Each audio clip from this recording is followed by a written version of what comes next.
Welcome to Tech Notice. I'd like to talk about these little video LED RGB lights. These two are my favorite RGB LED lights and possibly the best ones I have tried.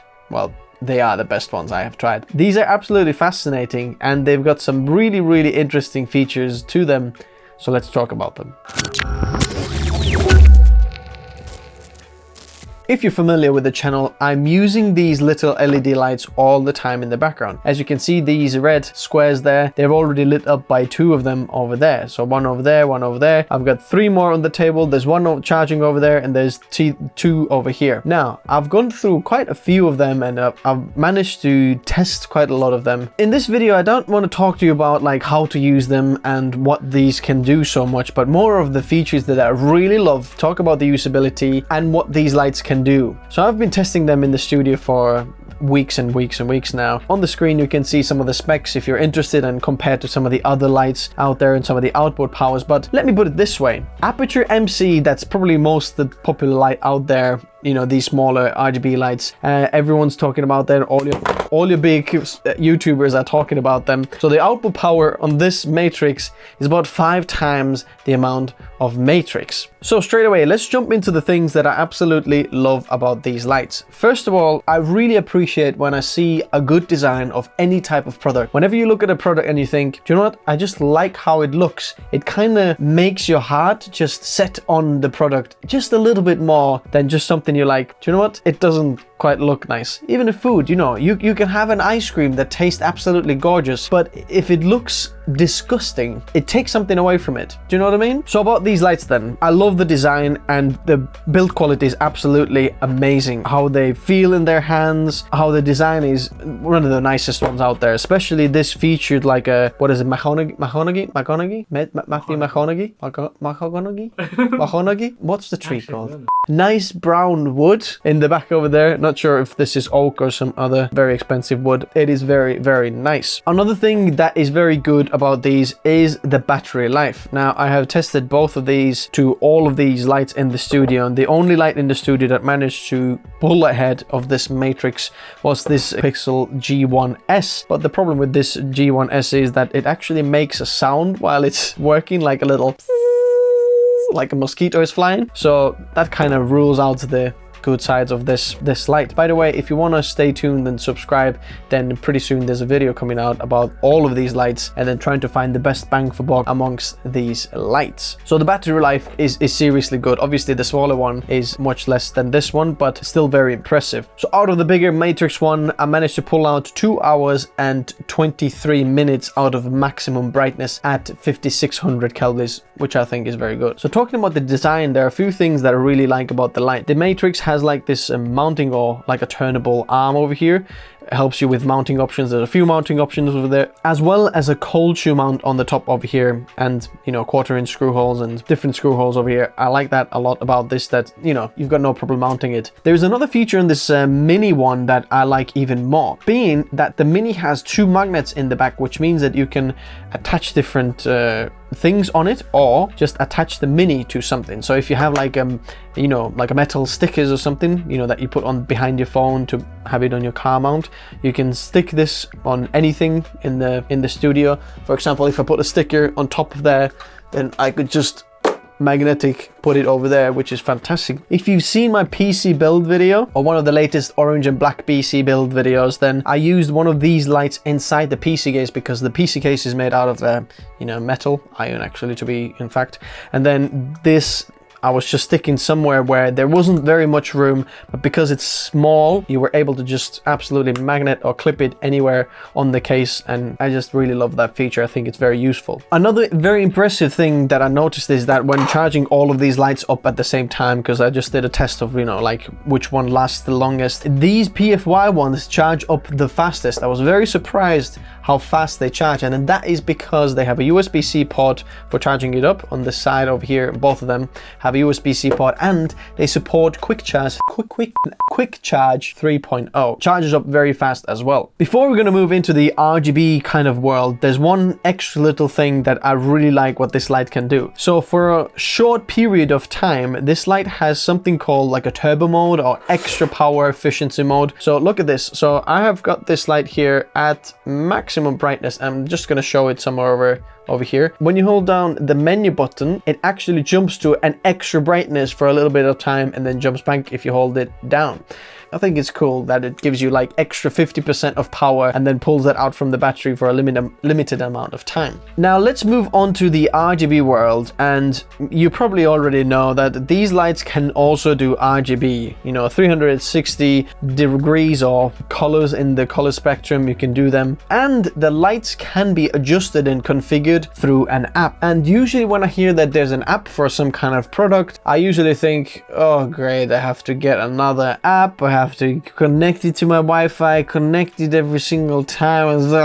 I'm usually not a big fan of apps because I think it's like an extra thing that you have to do to get your phone out to just start adjusting them. To my surprise, this is one of the best, if not the best app I have ever used on a light, because you don't have to connect the lights to your phone before you open the app. Usually, you know, you go your Bluetooth or Wi-Fi settings and go and connect the lights and then go to the app, and then the app recognizes. How this works is you switch the Bluetooth on, you go to your phone app, boom, it's already, the first thing it's gonna do is just search the lights, and it shows you, okay, I can see these lights in the range if your lights are turned on, right? And then it's just already connected. You don't know how happy that makes me. Now, when using the app, I'm not gonna tell you all the things that how to use it on the app, but you can change everything you want, okay? Different RGB, different colors, get all the colors you want, different effects. There's 12 different effects already configured in the app, and you can make effects yourself.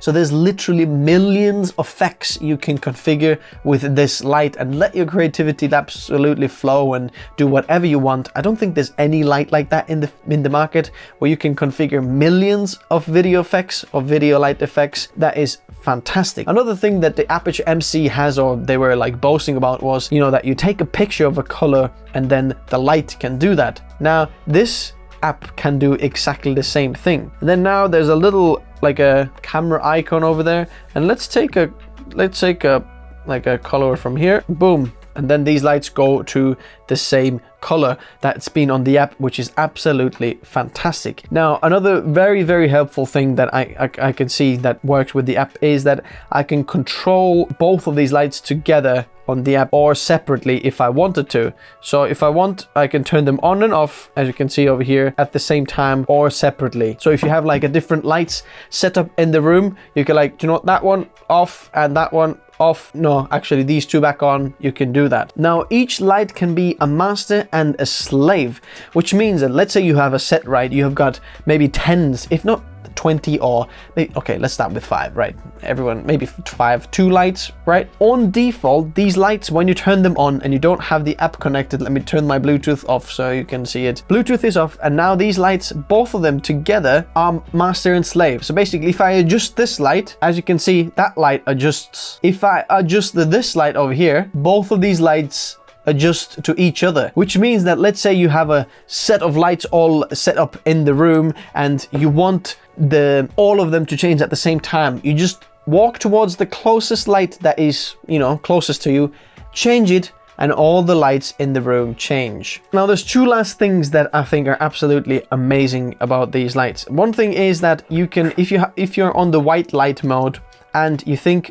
do you know what, my light doesn't quite, you know, match up with the other lights that are in the room or some other video lights you have because the tint of the light is different, then when holding on the function button, you can actually add a little bit of tint to your white light or wash out some of the colors like green, a little bit of green, let's add a little bit of blue, purple. You can add them to your light, which is absolutely amazing little thing to just adjust. You know, you just have that feature because not everyone gives you that feature. And the last thing that I think is absolutely awesome about this light is that you can change the LED light frequency on the light. So if you have any issues that the light is flickering or something is not connecting or working together, or the communication between the camera and the lights is a bit of a flickery, then you can change the LED frequency on this very easily. Holding down the function button and you're in the actual menu, and then there is LED frequency. On default they come as 72 kilohertz,